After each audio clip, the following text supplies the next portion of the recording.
The reason why I wanted to share this program about Comcast Internet Essentials is because it's a program that I knew about for a long time, but I actually didn't know that nonprofit organizations can sponsor the Wi-Fi offer that Comcast has going on to their own low-income households and clients. And I didn't realize that portion, and I felt like that was newsworthy and noteworthy to share. And also that Comcast has a very special offer going through, I think, just the end of this month, April, that allows 60 days of free Wi-Fi service to those who qualify. So I'm going to turn it over to Deb Marton. I'm going to mute myself and continue to be mortified about my mistakes. Thanks, Deb. All good, Shefali. This is a first time for a lot of us, including myself. So you did a great job. And I just wanted to welcome everybody to the call today. And as I mentioned, Shefali had contacted me about Internet Essentials, and I was happy to share some good news. Shefali gave out the really, really good news was that we have a special offer going on, and it's through May 13th. And I'll talk about it in a little bit, but we have some extra guests from Comcast with me today, and I'm gonna share my screen here. Whoops, first I have to share my screen. See, I'm learning. Share screen, woohoo. All right, I'll give this a minute to share.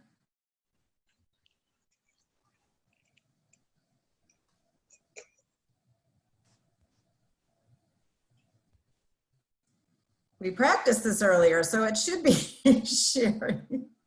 Can you guys see my screen? You're good. Yeah. Okay, Shefali is giving me this thumbs up. So, so we've got some guests here with me from Comcast. Obviously, my name is Debra Marton. I'm the Senior Manager of Community Investment. I've got Nelson Ortiz here as well. He's our Business Enterprise Account Manager to answer any questions that you might have about your nonprofit and your technology needs. And then Tony Signorella, my colleague, who is the Senior Manager of Government Affairs. So we're all here to answer any questions that you might have. The presentation, I'm going to keep it short so that you can answer questions or ask questions and we can answer your questions. And if we can, we'll definitely try to get back to you. So just to give you a little bit of background about Internet Essentials, it is not a new program. We've actually been offering Internet Essentials to low-income families since 2011. And our hope is that we help close the digital divide. So we've been really working hard the last 8-9 years with local nonprofits like yourselves, spreading the word about Internet Essentials and the importance it is for our children, for our families, for success in life. As you can see right now with COVID-19 and our stay-at-home mandate, it is now more important than ever that we have access to the internet and are able to participate in being connected to the world. So actually over the last 9 years, we've connected over 2 million families to this program. So this is not a small program that is just starting out. We actually have over 8 million low-income Americans using the program in their homes. So it is really, it is a true investment into the community that we have made and is now part of our DNA as a company. Our employees, in fact, just recently I was talking with a school administrator who said that the technician that came out to his house was well-versed in Internet Essentials and how it could help his students. So he was just blown away that a technician that was there to install something for him knew all about this, this amazing community investment program. So as I mentioned, 2 million low-income households have been connected to this program. We've actually distributed over 85,000 subsidized computers So at the time when a family applies for the service, they have the option to purchase a subsidized computer. And then overall, we've spent about $550 million in digital literacy training. And believe it or not, oops, go back to that slide, 98% of the individuals who are connected to this program are using it for school purposes, which is really why we're here and we're talking about this program, because we have been working with schools, districts nonstop since the new stay-at-home mandate, because school is taking place at home, right? E-learning is taking place, and schools need an option for low-income families that don't currently have internet service. They need an option for them. They need to get connected. So Internet Essentials has been critical in helping support this mandate. So you ask, what is Internet Essentials? It is a broadband connection, a 25 meg connection for $9.95 a month. There's no contract or credit checks, because we know that's one of the barriers to getting internet service in some households. There's no installation fee.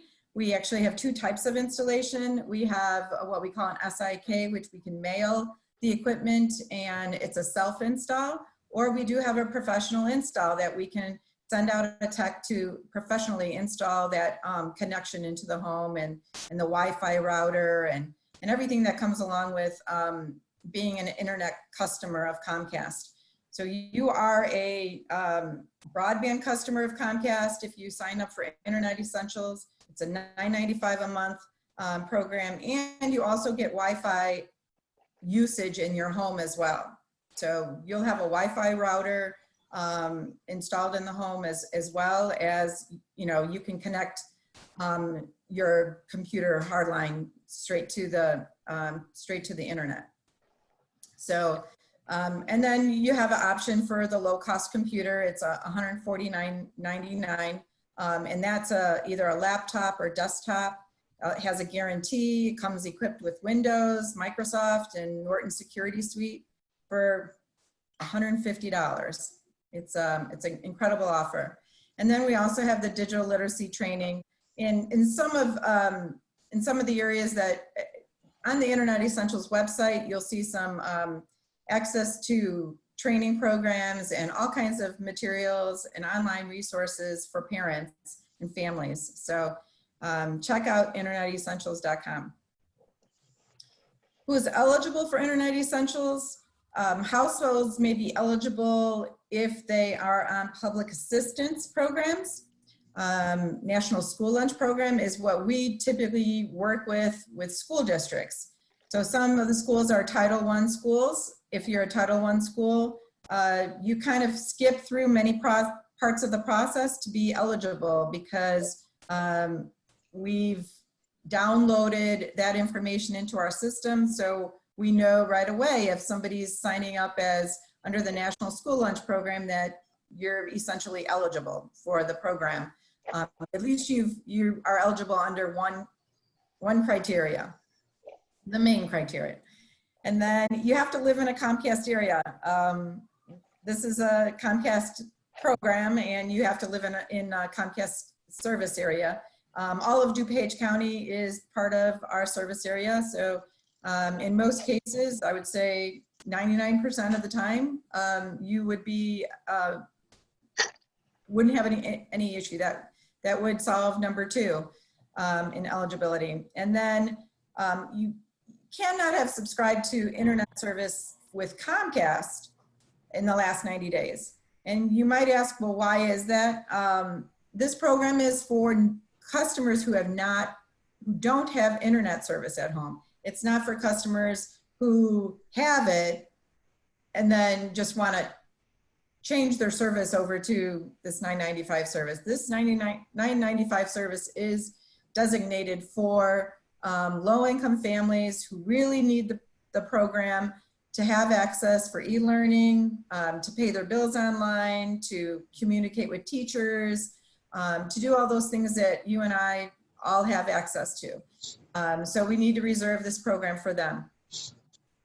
And typically we have a policy that we will not allow somebody to apply if they have an outstanding debt with Comcast that's less than a year old. So you can't disconnect with a big balance and not pay your service and then try to get on this service and never pay your bill. During this COVID coronavirus emergency that we're experiencing right now, although we really understand the need to get families connected for their kids. And so we are working one-on-one with each individual that calls in.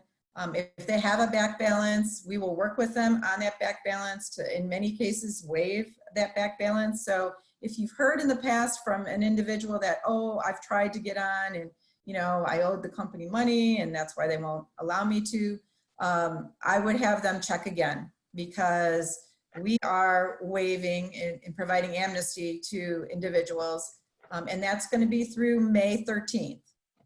So now is the time to get them connected. They've never offered that opportunity in the past, so now is the time. I don't know if they'll ever offer it again. It is so critical to get online these days and important for our youth to be e-learning. And so, please, if you know anybody that needs help and needs internet access for their kids, this would be the time to call and ask about it. The best and easiest way to apply is to go to internetessentials.com. The application is very easy to manipulate on your phone, on a cell phone. So easiest and fastest way to apply. There is a number as well, but we really want people to apply online. So once your application is submitted,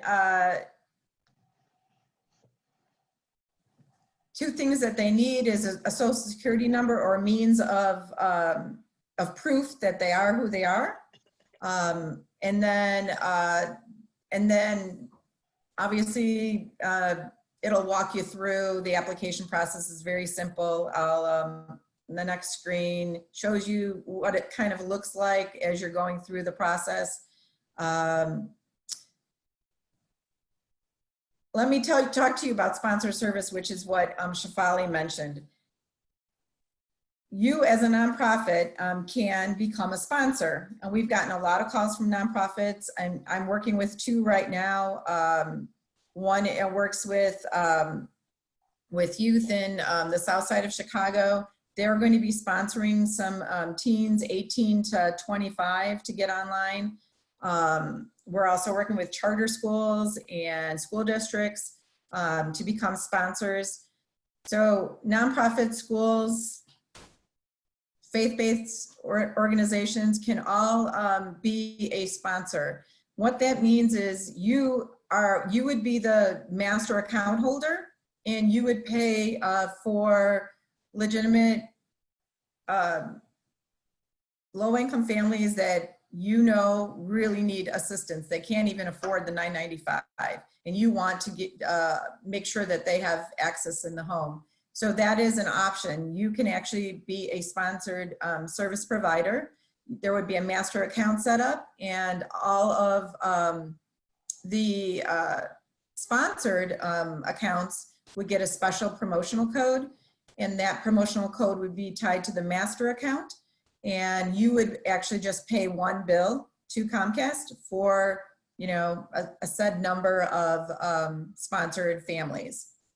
As a sponsored service account holder, you would have to sponsor at least 25 families, and that doesn't, for the nonprofits that I've currently worked with, that didn't seem to be any issue with them. I've got one right now that I'm working with, and they are sponsoring 100 families. So I guess right at this point in time, I'm going to open it up to questions. I wanted to thank, before we do that, I want to thank Giving DuPage for this opportunity to let you know about this program, and Paul Gregory Media for for powering this webinar and getting us together today. And then whether you have questions or not, I would ask that each of you go to Internet Essentials. There's a partner page. Sign up for that, and you can actually access free materials in 16 languages and order those materials free of charge. Anybody have any questions? Deb, there's a question asking you to return to the previous slide, if you could, that you had. The second to last slide on the sponsored service. Can you see my? Are you able? I think you'll have to go through, no, not yet. I think you'll have to go through the share again. Okay, I think I unshared my screen. Sorry about that. And we can definitely also send the slides to everyone as well, but since we have a few minutes, we can definitely go ahead and have you go back through. Yep, that's the one. I think that was the one that they wanted. Yep. Barbara Linick, you have a question. Feel free to type in the question in the Q&A. Or let me see if I can unmute you, Barb. Hang on one sec.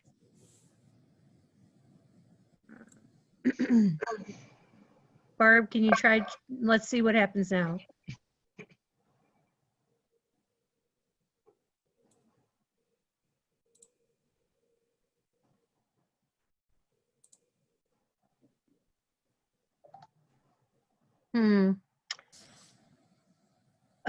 Paul, can you unmute Barbara Linick and see if she's...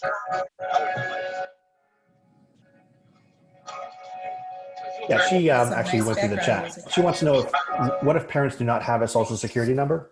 Thank you.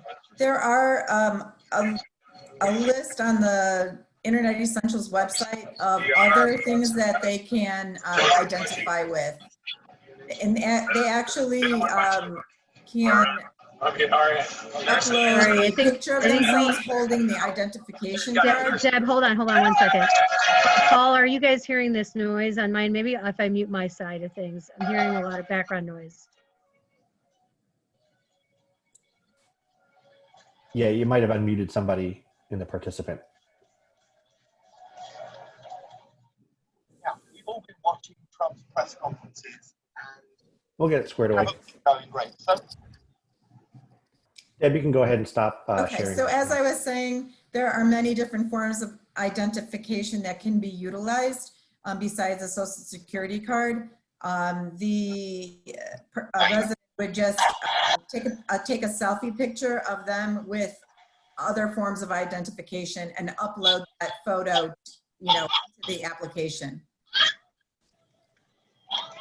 Great. And then if anybody has questions, Nelson Ortiz is also on the call. If you have questions about that's their business enterprise or business services. If you have questions on the call right now about bandwidth, how much do you need to have all of your staff and your team working remotely?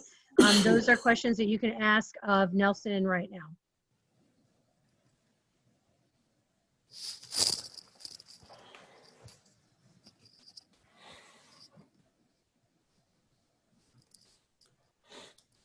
Okay, I don't see any so far, so I think we're good on that front.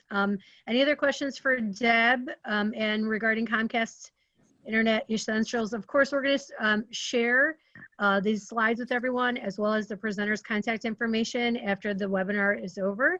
So you'll have that information for both of them. But I know that many of you offer self-sufficiency programs or other programs for the low-income households that you might be serving. And this seemed like a tremendous offer to let you guys know about. Deb, I do have a question. Can you quantify how many nonprofit organizations or schools have partnered with you guys on sponsored service? I don't have a sense of how many are under the sponsored service program, but I myself have spoken to at least 25 to 30 organizations in the last 2 weeks about sponsored service.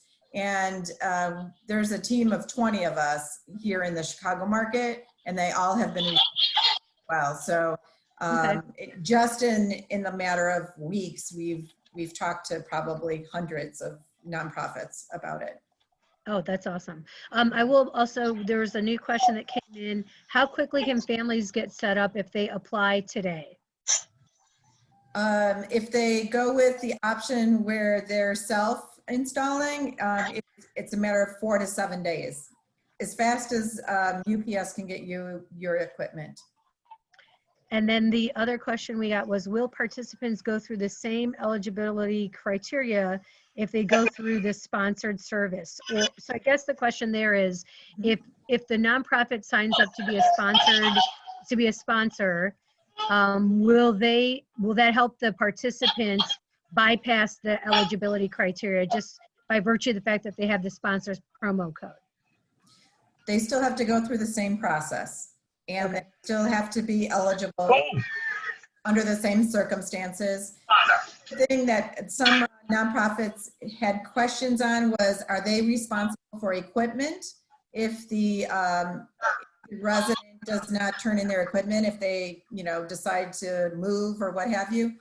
The sponsor is not responsible for that equipment. So the resident is, and that's one of the reasons why we have to checks and balances and get information from that customer. Okay. I think those are all the questions we have, at least right now. And of course, we'll take more questions at the end, but for the sake of respecting everyone's time and keeping to our hour here, thank you so much to Comcast, to Nelson and Tony and Deb for being on this call and sharing this information. I'm sure that it was new information for some of the organizations that were on the call. There is one more call. Oh, good. Somebody said good info. So thank you. Good. I'm glad to share with it. I'm going to turn things over to Paul Feith at Paul Gregory Media. I'm sorry if you guys can hear some of this technology crosstalk. I do apologize because I feel like I can hear it, but maybe it's just on my end and not on your end. But again, like I said, we're all learning together. So thanks for working through these kinks with us. But I'm going to turn it over to Paul. Paul, thanks so much for sharing your digital marketing ideas and solutions. For those who don't know, and just for the sake of full disclosure, Paul Gregory Media is Giving to Pages marketing firm and media firm. I often feel like I don't know how I get through anything without their help, but Paul's constantly showing me all these digital tools and tricks, and everything seems so easy, and because it is for him. And for me, Miss Analog Dinosaur, it feels all scary, and clearly I can't even share a Zoom link without messing it up. So anyways, but I want to turn it over to Paul, and for all their support that they offer us. I think he has some ideas when it comes to our new digital reality with marketing and events. So Paul, over to you. Thanks, Shefali. Well, I love digital marketing. I love talking about digital marketing. I'm a technology geek, so part of the reason why I love it so much is because you really get instant gratification, instant feedback. And as a kid with one of those electronic kits that you can build your own circuits, you never really knew if it worked or not until after you were done, and most of mine never worked. Here, you get to see it working, and you get to see the engagement as you're building it, and as you're building your channels, and as you're building your content. So that's why I love it. You've seen the webinar description, and I just wanted to pull out a few words from that. This whole idea of shifting to digital marketing, what those possibilities look like. And I'm going to share some tips and tools along the way the next few minutes. I'm just going to drop this here. This is from Market Tune. Take a look at that. So now's a good time to maybe look at building a solid digital marketing strategy and build those channels out. Before I do that, I want to just talk about marketing budgets for a moment. I've survived the dot-com crash. I was in a startup at the time, and I also had my own marketing agency, this agency, through the 2008 recession. And what I found, this was my year 2 in business, by the way, and companies would come to me and say, this is my last $10,000, it's got to work or I'm out of business.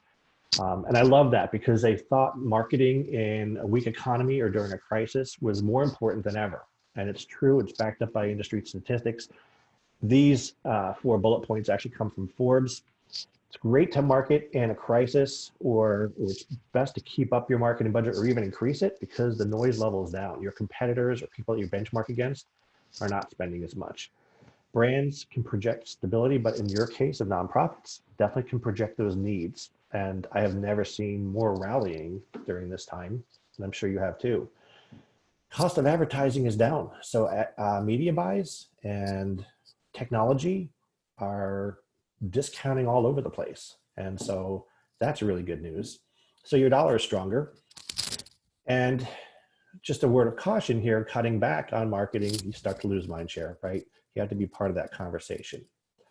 2008, just this little statistic on the bottom here, marketing dropped 13%, but 97% of that drop was from TV, radio, magazines, and newspapers, et cetera.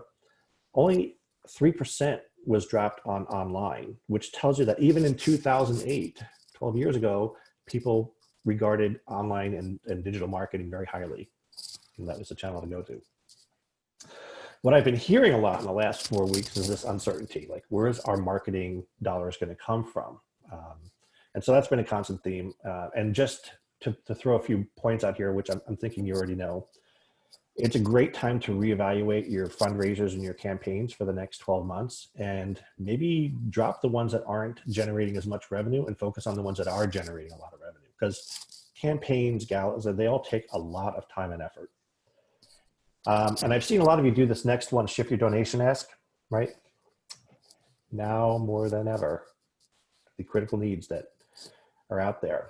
Same with sponsorships, developing relationships with your sponsors, and they're living in uncertain times too, right? They don't know where their funds are coming from and how certain those are. So it's important to keep those relationships alive and tell them that pulling their sponsorships or lowering their sponsorships is going to affect the critical needs and servicing those critical needs that your nonprofit organizations service.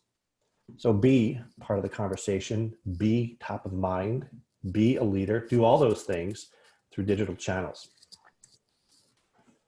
So why digital marketing? You know that traffic has been up 50, well, Akamai says it's been up 50%. I think we all know it's been up. We're having this meeting online. So your audience, people, your sponsors, also people, your members, everyone, they're online and they've been online for years, but now it's where they live. And by live, it's where they're spending all of their communication time. What I love about that is that you can track and react to everything. Questions that we have. Well, families included on the spreadsheet receive We assistance. have I know the amount a crosstalk from somebody here. to each family will be worked out, but just to be sure, Maybe you should listen in let them and know help her with this spreadsheet. receiving it. I'm also hoping to confirm if the families and Okay, I'm not sure how to mute that. It could be just Zoom.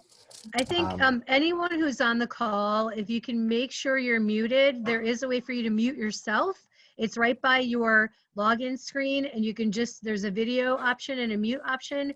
Please make sure you mute yourself, please. Thank you. If you need help with that spreadsheet, let me know. It sounds like there was something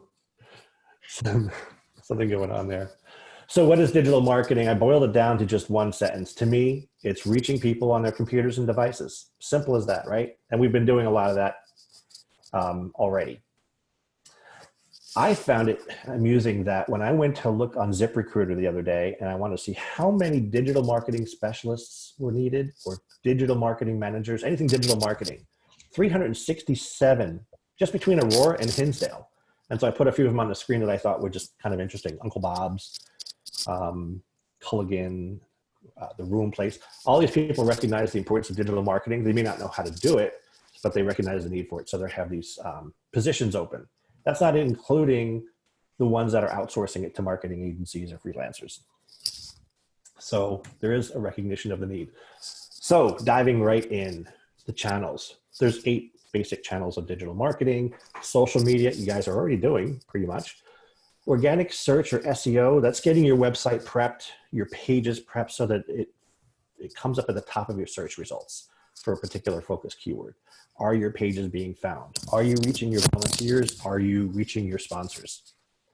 Content marketing, right? That's your landing pages, your latest news updates, your blog posts. So that will be content marketing, and also offsite too, offsite blogs. Email lists, that's another channel. You guys are really taking advantage of email marketing. I know that's a pretty big staple. Affiliates and referrals. So who's your cheerleaders? Who's your ambassadors?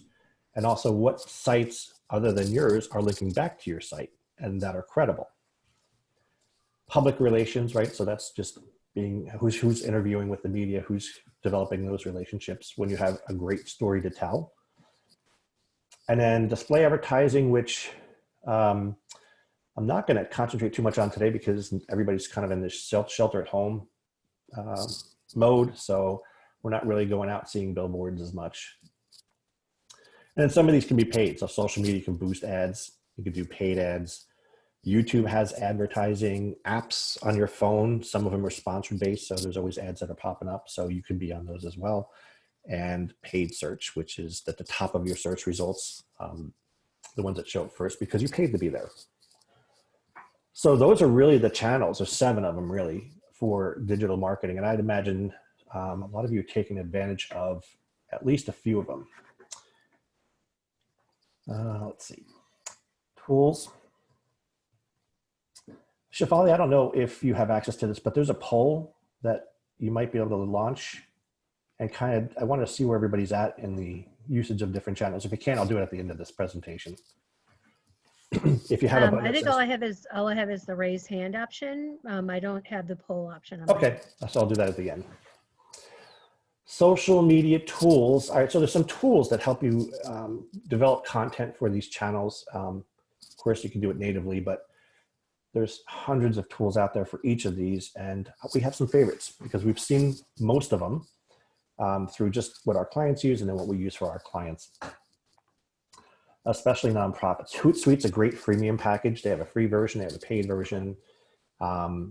Zoho and Hey Orca for social media, really good user interface and pretty good reporting. It's a good mid-level app. Best in class we've found, and we've tried them all, is Sprout Social. Not only does it have a great workflow, but it has one of the best in-class reporting and analytic features that I've ever seen. Nobody comes close. So Sprout Social, remember that one. Also, one of the reasons why I love it, it's the only one out there that I know that does really deep dive into competitive analysis. Now, I know we don't like to say there's competitors in the nonprofit world, but to benchmark yourself against other organizations in your service area, it's great to see how well you're doing in social media in terms of engagement and growth. And benchmark against that, because then you know how to correct that. Here's a quick screen capture. On the left, you can see in Sprout Social how we schedule the posts. On the right is an actual post being crafted. What I love about this is you craft it once and it puts it on Facebook, Instagram, or LinkedIn, or Twitter, or all 4, and uses the appropriate sizes. So you're not bouncing around between different apps. For search engine optimization, this is probably the most important because to get your biggest asset, which is your website, everything should be directing people there, right? Social media directs people there, your blog posts direct people there, your YouTube channel directs people to your website, everything directs people eventually to your website. And your website is a collection of pages, and to get those optimized so that people outside of your beneficiaries, your sponsors, people that already know you, to get outside of that and extend your reach, it has to be found. And so Yoast is one of the great tools that are out there that do that. It's been around for about a decade. You can take a page and you can put in a focus keyword and then create the title and the description, even if it's different than the page itself, and show exactly how, or create exactly how it's going to look in the search engines. I'm going to zoom in just a little bit here. It even tells you, well, if your keyword is drug compound screening, we're not finding that keyword in your article heading or your page title. So it's not going to rank really high in Google. So your efforts for this page are for naught unless you make these corrections. So what I love about Yoast is it tells you what's wrong with it and it tells you how to fix it. So great, great tool, even for beginners. Yoast, by the way, is a plugin for WordPress, but they make versions for non-WordPress sites too. Email marketing, I know everybody out there is doing email marketing. Constant Contact and MailChimp are great. They have great user interfaces. It's easy to build campaigns and emails. Our favorite, we love Constant Contact. We love MailChimp. We use them all the time, but our favorite happens to be Emma. Emma is best in class because I think the reporting, but also their analytics and their automation. So A lot of people think sending out an email once a month or twice a month is good, and that's your email campaign. But what about the people that don't open your emails? Or what about the people that clicked on something and then addressing all the people that clicked on a particular thing? Maybe they clicked on the donate button, or maybe they clicked on a campaign to buy tickets to the upcoming gala. What about those people? Are you addressing those separately, or are they still just getting the same email as everybody else? That's where email marketing automation comes in. And what I love about Emma is for the same price of $65, you get segmentation, automatic segmentation, by the way. You get split ABC type testing, where you can send out 3 different subject lines, and then it sends out 20% of your list, and whichever one gets more opens, it sends out the best subject line to the other 80% of your audience. Integration with stock photos and dynamic content. So it ends up being cheaper if you use all those options. So those are your channels. Those are your tools, our favorite tools. But it all starts is, where are you in the digital space? Your website, your social media presence, you have a certain ranking in the digital world, and you need to know where that is so that you know how to build your marketing strategy. So we have a tool here. I have a URL, paulgregorymedia.com/audit. It's $500 that we charge our clients to use this tool. I'm offering it free to nonprofits today. You click on that link and you'll see this page. Enter in a few pieces of information, basically your business URL. Enter in 3 competitors that you want to benchmark against. So I'm not going to call them competitors. Enter 3 other nonprofit agencies that you want to benchmark against. And you could run this report, by the way, as many times as you want. And then enter 5 keywords that you want to be found under.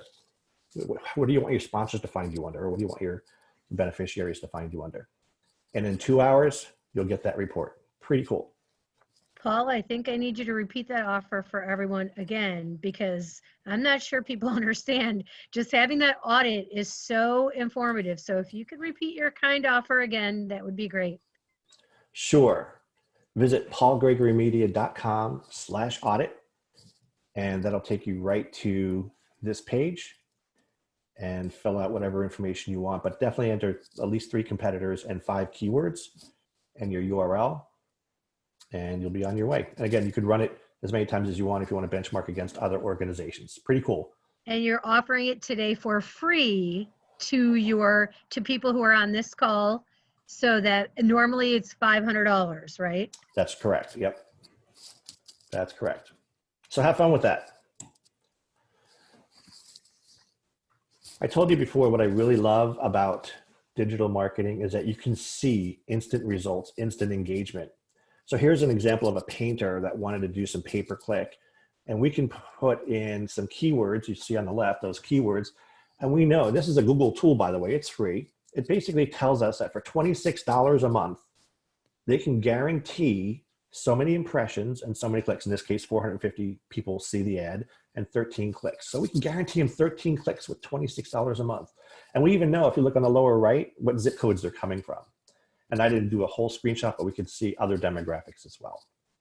I also can find out about competitors using tools. And I'm not going to mention all of our tools. Some of it's our secret sauce, but in this case, we picked 5 of his competitors, and we can see that we can see over the last 2 years what keywords they purchased, what worked, what didn't work, and then use that information to leverage for our own business, our own agency. In this case, this report says there's 50 keyword recommendations that will guarantee 704 clicks to his website each month.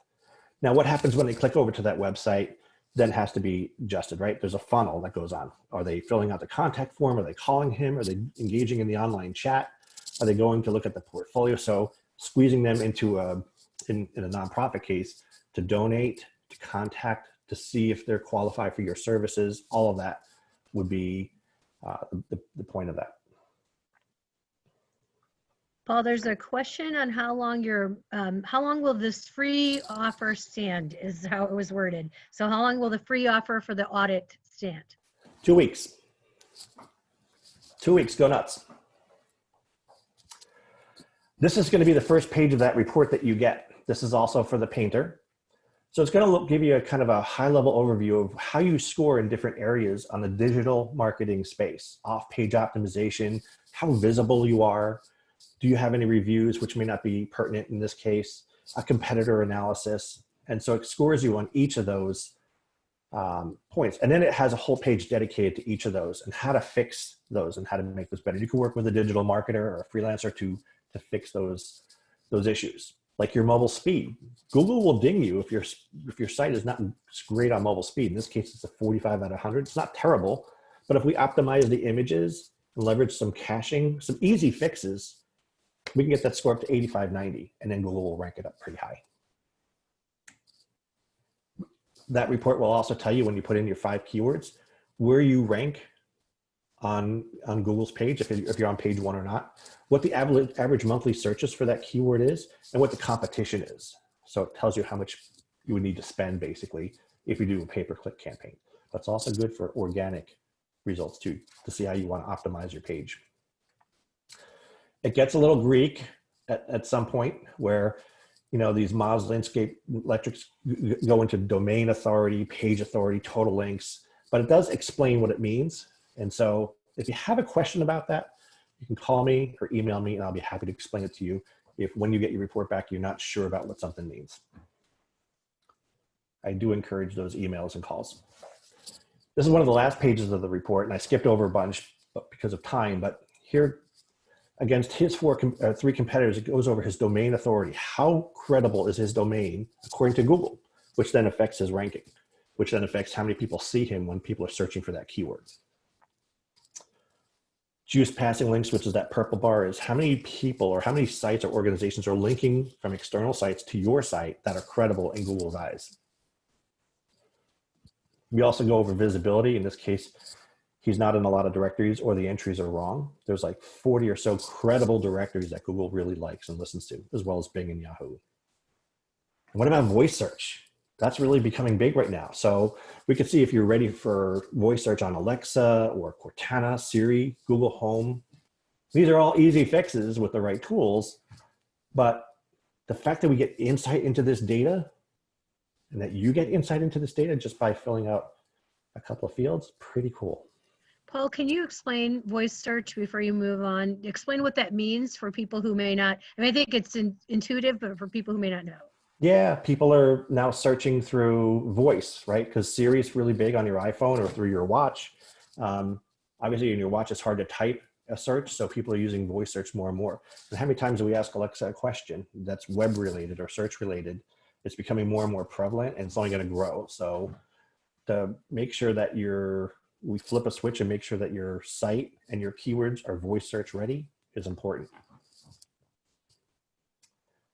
This is pretty much the same thing, only it's for social media. This is not included in that report, but wanted to just let you know through digital marketing, we can gain insights through just about any channel, social media being one of them, and how you rank against not only industry standards, like engagement, likes and mentions, number of tweets, and also against competitors or people that you want to benchmark against. So once you know where you are in the digital space, we then know where to begin. We know what things to fix, where there's opportunities, and then how to get your site pages and your social media really operating on all 4 cylinders. Because there's nothing worse than putting an effort into social media or putting an effort into a blog post or a landing page and it not being effective. That's just wasting time. I also just want to mention there's a couple of other tools out there that really help in nurturing your sponsors and your beneficiaries, like form tracking, call tracking. These are all just little apps and widgets that you can put on your site. Online chat is increasingly, a lot of our nonprofit clients are taking advantage of this. Used to be people would send an email or call you if they had a question, and then the contact form on your contact pages become more used than even those. But now online chat is being used even more than contact forms. That's what we've been finding with our nonprofit clients. Paul, can you explain a little bit more what call tracking means and I think you're getting to user experience as well. Mm-hmm. Yeah, call tracking just means every time somebody calls you, that call is tracked so that you can look at a monthly report and see how many of those calls turned into somebody needing your services or turned into a sponsorship or turned into a donation. So all that goes into tracking basically and nurturing leads. And then user experience, here's another pro tip. You can learn more about your beneficiaries or your sponsors in a week and how they interact with your site than months of what would typically take months of typical user interface testing. Check out mouseflow.com. It's the only plug I'll make here. It's a tool that we use. It's part of our secret sauce, but it lets you see within a week where the frustration points are on your site. Is somebody clicking on a word that they think is a link is not a link? Or are they, let's see, what's another good example? Are they, you can see where their eyeballs are based on where their mouse movements are. And you actually get video recordings of all this, even down to the individual user. You only know them by IP address, but really cool stuff. It's a little spy, but it's aggregate results too. So it really helped us redesign our site and some of our clients' landing pages when we found some frustration points, or we found that they weren't scrolling to a bottom of a page where we had some important information. And as we kept shuffling information on top of each other, it still caused a frustration point. So we learned how to lay out a page because of this information. Really, really cool. And then marketing automation, that's the granddaddy of all marketing efforts, right? Taking your email marketing, your social media posts, your website, your landing pages, your forms, and putting it all together and then tracking a person's journey through your digital world. That's really cool.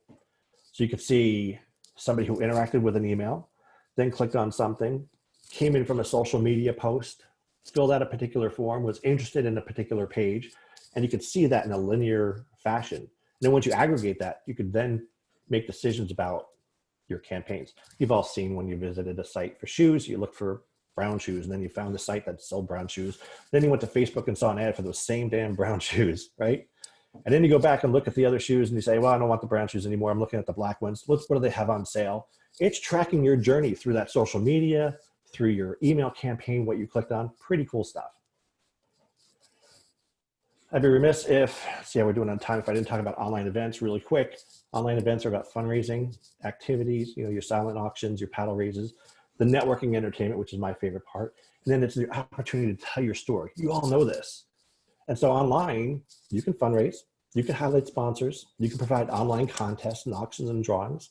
Webinars like this let you stream to thousands of people and do digital interactive tours, and maybe even invite somebody to hop on board with a cocktail while they're doing the webinar.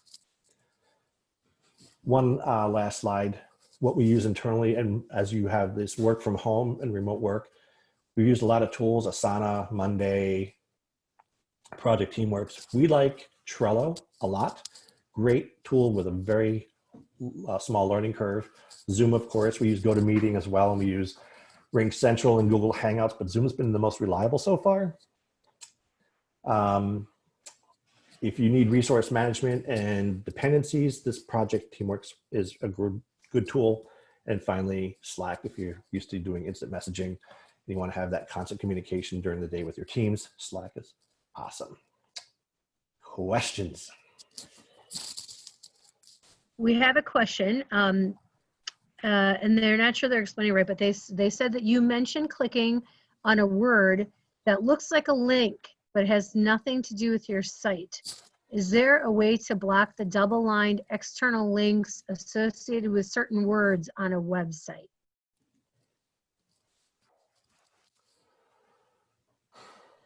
So when you say double-lined word, that tells me that there's some other app running in the background that's scanning through a page on only your computer, like Grammarly would be a perfect example. There's also some things with Microsoft Edge that do that. That's a separate app running just locally on your computer. And yeah, you can turn that off, but it's not something that's done from the website. And I'm also just trying to check the page for any other questions. If anybody has questions, feel free to put it either preferably in the Q&A section, or you can type it in the chat where some folks have been going already. I think that's all of the questions we have so far. We did get a nice compliment. Thanks, this has been a great session. And yes, that was an answer that they needed, and this has been great. So people are giving some positive feedback. We really appreciate it. Let me just check. There's one more. Can we get access to these links in the recording? Yes, you will have access to Absolutely. the links in the recording and the presentations from after this event, and you'll have access to everyone's contact information as well. Any other questions, thoughts that people have? Thanks, very helpful. We appreciate it. Wait, one more question coming in. Can Paul say something about using fundraising apps for virtual events like Mobile Cause? Do you have any thoughts on virtual, like Mobile Cause type of app? Yeah, we've been using a few of them, but I don't have enough knowledge of the entire, because there's 40 or 50 good ones out there. Right now we're working with Greater Giving on a couple of projects. I haven't used Mobile Cause yet. Some of them have actually been through a combination of a couple of systems. So JotForm has been very popular, tied to apps like WP Giving, which is really popular and inexpensive.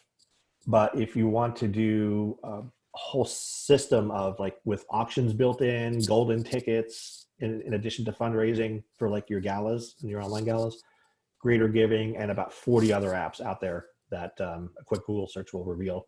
Also, Cortana, I know, has got a great review site as well out there.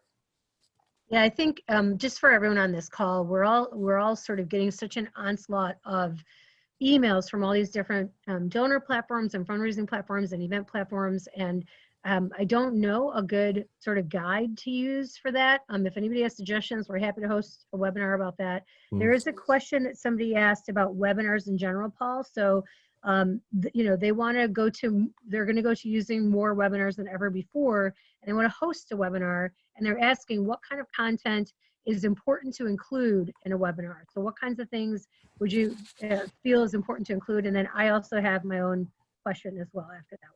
Yeah, so for hosting a webinar, it's like hosting any other meeting, right? So the content depends on the subject of that particular webinar. So from a content perspective, I'm not sure if I'm answering that question. For housekeeping, you know, we did that in the beginning of this webinar. So keeping your mics on mute, raising your hand, develop a strategy, whether you're going to use chat or Q&A. By the way, speaking of which, I'm just looking at this polling thing right here. I'm going to launch this poll real quick. If everybody could just spend 2 seconds and answer this poll that just popped up for you. Just gives me an idea, and it's anonymous, just to give me an idea of where everybody is on digital marketing. And I'll share those results with you. Bummer, Paul, I can't vote because I'm a panelist. Oh. Foiled again. Anyway, while folks are responding to your poll, I have a question. There's a lot of information you just shared and a lot of tools. And I guess, you know, for people who don't know what to tackle first, is SEO more important? Is social more important? Is website flow and traffic, understanding how your users are following you? I mean, I know the audit will really inform people, but the audit, I mean, I'll just be honest, when I got my audit, I was like, oh, that score's not so happy, sad face. So I can say, like, just be candid and honest and transparent and say, I don't know, like, and I know that I'm working on it for our organization. But what do you tackle first? What's a priority item? What's the place that if you're gonna really invest like the finite amount of time you have on solving your long-term marketing challenges, where do you start first? That's a great question, Shefali. My answer to that is work on your website. It's the most important digital asset you have, but don't stop on your social media in the meantime. So if you have very limited bandwidth for whatever resource is doing that, work on the website, whether that's an hour a week or whatever bandwidth you have for that, but don't stop posting to social media. You got to have somebody, you got to show somebody's behind the wheel, somebody's projecting stability, somebody's projecting whatever that story is for your need. Continue to fundraise, continue to tell your story. Okay, that just leaves more homework for me. So remind people that somebody's behind the wheel and your website is your most important, which is actually really useful, honestly, as direction, and try to keep on social. But that is hard, right? Because like there's outdated content on my website right now, and that's frustrating. So it's good that you're sharing that, but you're right, that's where we're driving people. And then Paul, do you have, what was the results of your poll? And then Nelson, I'm actually gonna turn to you, see if you have any quick tips to share with anybody. But Paul, what was the results that you got? It looks like if I end the poll, the results will be shared with everybody. But it looks like a lot of people utilize Facebook boosts and ads, and a lot of people are familiar with some digital marketing tools on the market. About 50% understand marketing automation, which is great. They're just not at that level yet. And I hear that a lot. I know $40 million companies that aren't at that level yet. 43% use email regularly, and 21%, this is interesting, 21% of you say you use social media effectively. So I think all of you are using it, but recognizing that you may not be using it effectively is very insightful. So the truth is, and I think a lot of my colleagues on this call can relate to two things. One, we just don't have the bandwidth to do all the things we want to do. And if we could sort of wave a wand and do all the things we want to do, I think we recognize that we just don't know, or we don't have enough time to do everything, but if we could, we would. So I am going to turn to Nelson. And Nelson, if you could unmute yourself for a second. I just want to make sure that you share, if you have any thoughts or quick tips on sort of bandwidth and remote workplaces for the people who are literally have their staff scattered to the four winds and working remotely right now. Yes, sure. So our team, we're on the strategic side, and we work with our government, education, and healthcare. So nonprofits as well are included in this, and we've noticed a lot of shifts to working from home, and that would require more bandwidth from a lot of our customers. So we've seen a big change. Some customers that were on coax have moved over to fiber, which also helps improve the quality of the connection. It's dedicated bandwidth. So that's something that we work with. Obviously hospitals have really increased their requests, but it just helps to have more bandwidth to make sure that all of your employees logging in remotely are able to access everything that they need to internally, and in terms of what you offer them as the business or nonprofit. Okay, if there are any questions for Nelson on bandwidth, I know Deb's going to share his information with you guys afterwards, but in case anybody has anything, you can feel free to post it. We are at 1:03, so I'm going to be really mindful of everyone's time, but I'll answer any questions that are residual. In the meantime, please continue to share your topic suggestions with us at Giving You Page. We have a couple of, like I said, next week's Zoom webinars happening on April 21st and April 23rd. I'm going to ask my question on April 23rd on how I can learn some of the things I made boo-boos on today. And so I'll be on that call with you guys. And then we have another call set up with the COD Philanthropy Collection. Reference librarian Christine Kickles is going to be doing a program for us in May, and a few others that we might be setting up on CARES Act for nonprofit organizations in terms of tax and 990 and other topics. So, and we might also tuck in a few webinars on risk, a topic that we never thought would get people to attend before, because it's one of those sort of dry, boring topics that we all make our brains hurt. But now risk and security and a lot of those things and insurance considerations seem really, really important to everybody. It takes a disaster to make us realize like the things that we've sort of ignored for a long time. I'm just looking to see the comments real quick. Nelson's sharing his contact information, so thank you for that.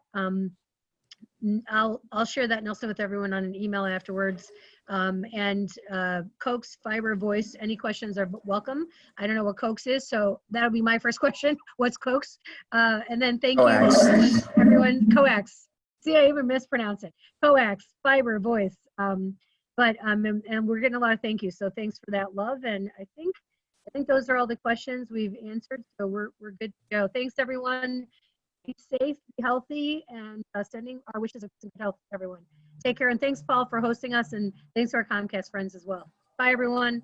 Thank y'all. Thanks, Shefali. Thanks, Deb. Thanks, Shefali. Thanks, Paul. Thank you all. Thanks, Good job, Paul. Deb.